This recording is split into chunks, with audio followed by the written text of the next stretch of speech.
Hola, Collita. No te conozco, pero me animo a escribirte porque Roxana, una prima que tengo en Santa Cruz, me lo pidió. Ella dice que te gusta hacer expediciones por el país, pero como no puedes viajar, lo haces a través de cartas que muchos niños te envían hablándote del lugar donde viven. Yo quiero contribuir a que conozcas el hermoso lugar donde yo he nacido, Oruro.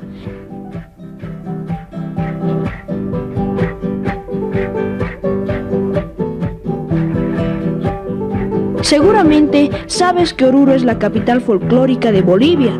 Todos los años, en los días de carnaval, vienen muchos turistas a contemplar la hermosa danza de la Diablada y otras muy originales, como la Morenada. También los niños participamos de la fiesta. ¡Ya, juego! ¡Dale ese camarógrafo, por favor! No importa los tiempos.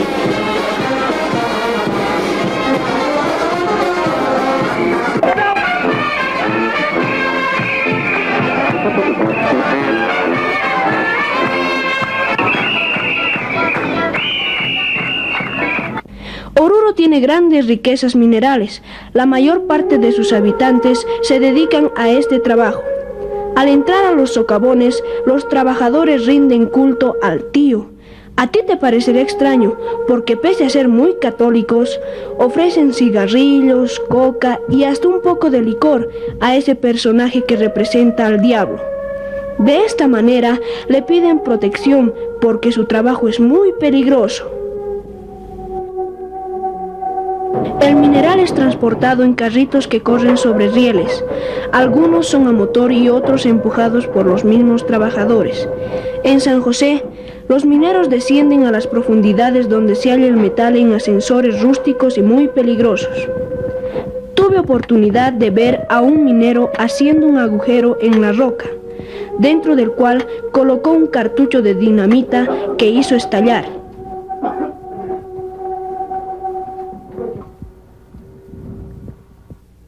Terminado su agotador trabajo, los trabajadores abandonan la mina, satisfechos de la contribución hecha al país, que como tú sabes, en gran medida depende de esta riqueza natural.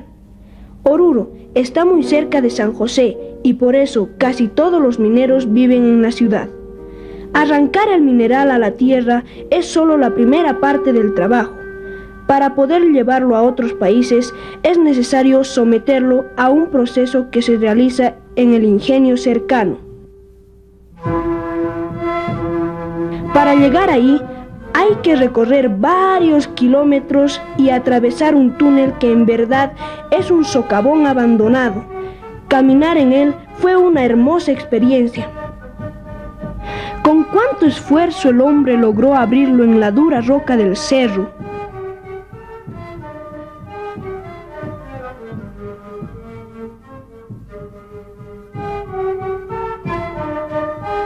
¿Has visto alguna vez el mineral tal como sale de la mina? Es muy brillante y reluce al contacto del sol.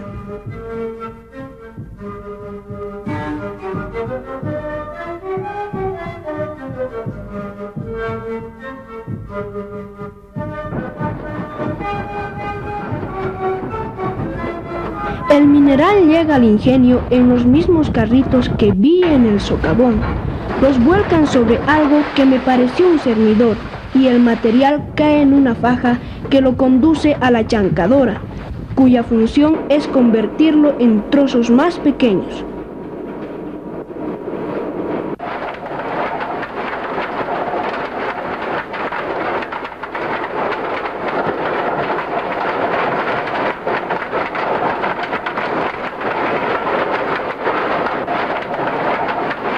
Así en pedazos, cae a través de otra faja a una máquina todavía más grande que prácticamente lo reduce a polvo.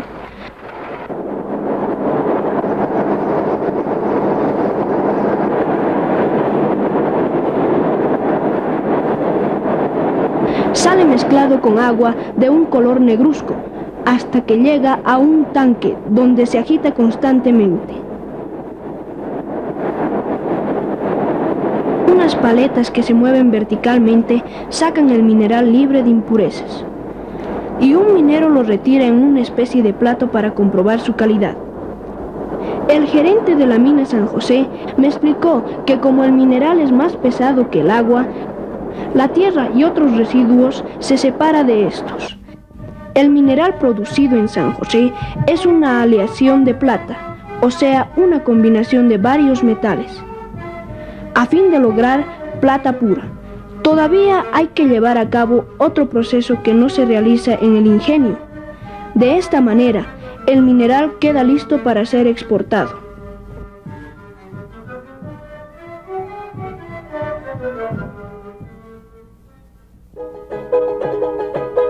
Cerca de Oruro está el lago Popó, que se une al lago Titicaca a través del río Desaguadero.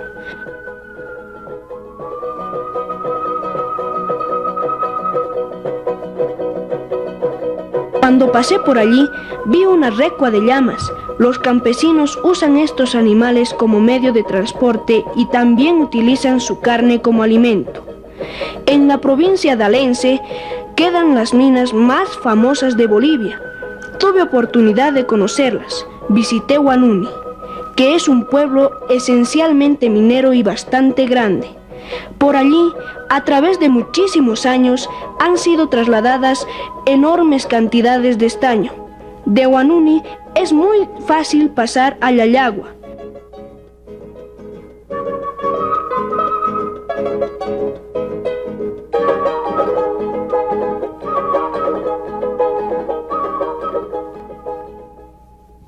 Pregunté cómo se hacía para llegar al siglo XX y me dijeron que era necesario recorrer una calle larga y muy comercial. Yayagua es el lugar donde los mineros se abastecen de toda clase de productos, especialmente ropa y alimentos. La mayor parte de sus habitantes compran mercadería en Oruro y otras ciudades para venderla a los trabajadores que hasta hace unos años eran numerosos. Los últimos tiempos no fueron buenos para nuestro país y menos para los mineros. De pronto me encontré en la Plaza de Siglo XX, que es un lugar histórico porque en 1952 se decretó la nacionalización de las minas y se levantó un monumento al minero. En el teatro edificado en una de sus aceras, los mineros se recrean y realizan grandes asambleas. Con gran tesón, los mineros del siglo XX formaron una cooperativa y siguen trabajando, prácticamente con las manos y unas cuantas herramientas. He visto a centenares de ellos moviéndose como en un gran hormiguero. En siglo XX, y esto siempre ha sido así, las mujeres acompañan a sus esposos en el trabajo. A veces también lo hacen los niños. La cooperativa ha permitido que los mineros no queden desocupados. Lo que vi en los centros mineros me hizo pensar en la necesidad de que Bolivia deje de ser un país minero y se dedique a la agricultura. Pero eso no es fácil, según dijo mi papá, a quien acompañé en un viaje a Potosí.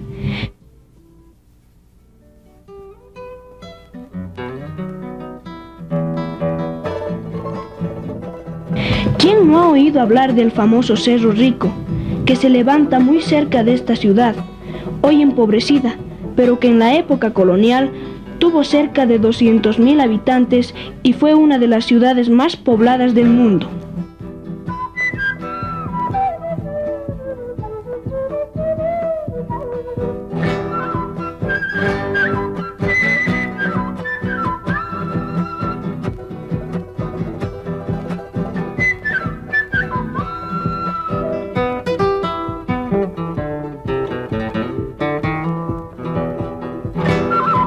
La gente potosina es muy amable, así me lo demostró una niña a quien conocí y se ofreció a guiarme. Fui con ella al cerro, pero como era domingo, nadie trabajaba. Me contó que las cosas no son muy distintas de lo que ya te he dicho al respecto de San José. Es un pueblo muy católico. Hay muchas iglesias y una de ellas es la Matriz, que se construyó en 1572. Conocí la caja de agua, construida por los españoles para proveerse de este líquido esencial. Templos como el de San Benito, San Bernardo y San Lorenzo son prueba no solo de la religión, sino además de arte. Sus hermosos altares tallados en madera y recubiertos de láminas de oro y plata hablan de la antigua riqueza de Potosí. El agua ha sido y es uno de los grandes problemas de la región. Los conquistadores construyeron grandes lagunas artificiales en las serranías de Caricari, que después, en la República, se transformaron en represas, con la que hoy se abastece de agua a la población. Conocí una de ellas, llamada San Ildefonso, y para mi sorpresa, cuando mi amiga y yo arrojamos algunas piedras, poco menos que quedaron clavadas en la superficie congelada. A 4.040 metros de altura no es milagro. Todavía, como mudos testigos de una época, están los ingenios coloniales. Al entrar en la Casa de la Moneda, se ve el gran mascarón que la simboliza. Más de 200 años atrás se edificó la Casa de la Moneda, que es el segundo gran monumento de la colonia, después de la Catedral de México. Lo primero que visité fue un enorme auditorio, en cuyas paredes cuelgan hermosos cuadros del célebre pintor Pérez de Holguín.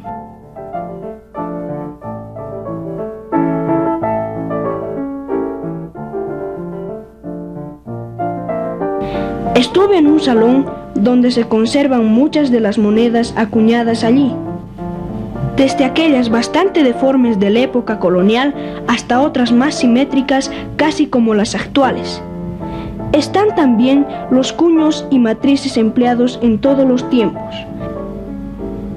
Pero lo que más me emocionó fue ver de cerca las enormes maquinarias de madera fabricadas por los españoles. No pude dejar de pensar en los miles de indios que, según dice la leyenda, durante siglos empujaron estas máquinas hasta desgastar las piedras que pisaban en su largo caminar. Yo intenté mover una de ellas, pero no pude hacerlo.